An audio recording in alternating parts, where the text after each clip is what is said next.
Shalom Uvracha, mes chers amis, le Baal Shem Tov, extraordinaire. Il était un monsieur qui est venu voir le Baal Shem Tov. Il avait des problèmes de Parnassa, il avait des problèmes dans l'éducation de ses enfants, il avait des problèmes dans le mariage de ses enfants, il avait des problèmes dans la maladie de sa famille. Tout allait mal, tout allait mal. Il est venu voir le Baal Shem Tov. Il arrive chez le Baal Shem Tov, et vous savez très bien que le Baal Shem Tov, il priait pour tout le monde. Il vient le voir. Et il lui dit, le Baal Shem Tov, il lui dit, il réfléchit, il regarde où est-ce que l'âme de cette personne, elle est dans les mazal très élevés, dans le Harichanpin, dans les niveaux spirituels. Il dit, écoute, même avec la prière, je peux rien faire pour toi. Le Baal Shem Tov lui-même, il dit, je peux rien faire pour toi. Mais, comme vous le savez, le Baal Shem Tov, il laisse pas quelqu'un sans au moins une petite perche. Il est parti dans la Sefria, il est parti dans l'armoire, et il sort un livre, et il prend un Gemara, il ouvre Masechet Baba Batra, et en plein qu'il ouvre Masechet Baba Batra, il ouvre une page, n'importe laquelle, comme vous le savez, on peut demander le conseil de la Torah. Comme il dit le Baal Shem Tov, d'ailleurs c'est un des enseignements du Baal Shem Tov, quelqu'un qui toute la journée il pense au nom de Dieu, il est connecté avec Akadosh Baruch Hu, il peut demander à Akadosh Baruch Hu une question. Comment est-ce qu'il fait? Akadosh Baruch Hu ne va pas lui répondre. S'il lui répond, il peut s'évanouir. Et là-bas, il prend un livre, il ferme le livre, il se concentre. Et ça marche, il dit le Baal Shem Tov, uniquement si quelqu'un il pense à Dieu toute la journée ou la majorité de la journée. Il ouvre le livre, il voit le message qu'Akadosh Baruch Hu lui donne. On a fait Baruch Hashem plein de fois. C'est toujours extraordinaire, toujours des miracles. Et donc, ce qui se passe, c'est que le Baal Shem Tov, lui aussi, il a fait exactement la même chose. Il est parti dans l'armoire, il a ouvert un livre. D'ailleurs, le Chida, il ramène, le Chida, il amène que c'est de demander à la Torah et c'est pas considéré comme de la sorcellerie. Et donc, il est parti sorcer la Gemara de Baba Batra. Il ouvre la page et il tombe à la page 15. Il est marqué là-bas, Kol anotel peruta mi Yov mitbarer. Tout celui qui prend une peruta, une petite pièce de Job, eh bien, il est béni. Ça veut dire que des fois, il y a de l'argent béni, de l'argent pas béni. Ça peut arriver, oui. C'est bien de savoir quelqu'un qui réussit du voir dans la vie, c'est bien de s'associer avec lui. Pourquoi? Parce que le fait que tu sois associé à son mazal, eh bien, toi aussi, tu vas fructifier. Ça vaut le coup. C'est important de faire ça des fois, dans l'association.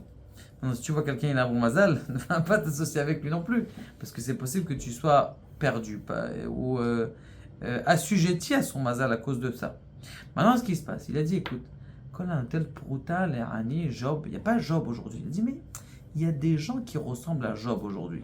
Il dit, écoute, tu vas dans une ville, pas très loin d'ici, à Brody. Dans cette ville de Brody, il y a un homme qui s'appelle Rabbi Shabtai Meir.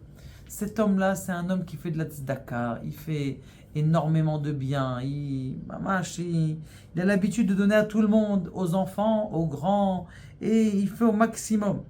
Tu vas lui demander de l'argent et peut-être que ça pourra t'aider. Bon, cet homme-là, il était un peu stupéfait de ce que le Baal Shem Tov lui demande. Il lui a même pas fait une bracha. Il lui dit, va dans la ville de la côté et va demander... Donc il arrive, et c'était le Shabbat, et il lui demande est-ce que je peux rester invité? Bien sûr, vous pouvez inviter. Vous êtes envoyé du Baal Shem Tov encore plus.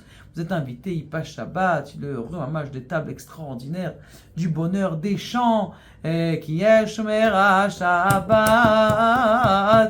Et Baruch Hashem, il passe un bon Shabbat. À la fin de Shabbat, ce petit juif, il va voir l'hôte, Rabbi Shabtai Meir, et lui dire, quoi, le Baal Shem Tov m'a demandé, est-ce que tu pourrais me donner une petite pièce parce qu'il paraît que tu es béni. Il dit, mais bêtard que je peux te donner, je vais te donner ma bracha et ma pièce. Il sort une pièce de sa poche et il lui donne sa bracha que Be'ezrat Hashem, avec cette pièce-là, tu puisses réussir dans toutes tes entreprises. Il a pris cette pièce-là, il l'a gardée, il a commencé à faire une affaire avec cette pièce-là et Baruch Hashem, son mazal s'est transformé. Et depuis ce jour-là, ce mazal s'est transformé. Il a dit le Baal Shem Tov quelque chose d'extraordinaire. Il dit, qui est-ce qui m'a mis dans la tête que pour cet homme-là, dont je savais qu'il n'avait pas de mazal, eh bien je suis parti dans l'armoire, et je suis parti prendre un livre et ouvrir le livre. Qu'on dirait qu'il y avait, comment on appelle ça, une si'ata d'Ishmaïa, une aide divine du ciel qui a fait en sorte que justement j'ai cette idée pour cet homme-là. Et de là, donc on apprend cet enseignement du Baal Shem Tov, que chaque chose qui arrive dans le monde, des fois tu dis mais c'est insipide, c'est pas forcément que c'est quelque chose qui veut dire quelque chose. Eh bien, le Baal Shem Tov il dit sache que tout ce qui t'arrive dans la vie, ça peut être des messages. Faites attention, si quelqu'un il est triste, c'est pas des messages, parce que quelqu'un qui est triste, il va prendre ses messages en mal. Quelqu'un comment on appelle ça, qui a de la joie, celui-là, ses messages, ils vont être bien donnés. Qu'Akadosh Baruch Hu, il nous donne, il nous apprend apprendre à voir la vie de façon très, très positive. Baruch Adonai, Le'olam, Amen.